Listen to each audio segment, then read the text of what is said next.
inside and outside. Kung mo naman siguro sa inyo ito, di ba? Outside, tenkan.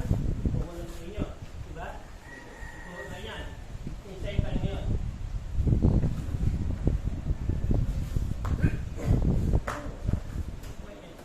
So makita nyo, the same offense, pagsasak. Pero dito ha, huwag hawak dito. Dito muna. Lagpas ng guhit. Lagpas ito, yan. Dito ang tracking mo. Lugi dito kasi may cutting yan, eh. May cutting na dyan. So from here, 1. Okay, pag-lasta dito, ibaba mo ito, may anak mo. Ayan, o.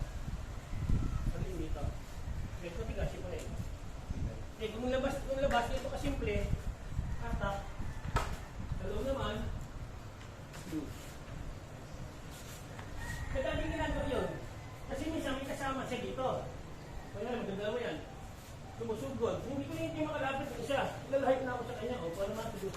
Para pagpapalipang isa. Yun ang point ng multiple attacker. Loob.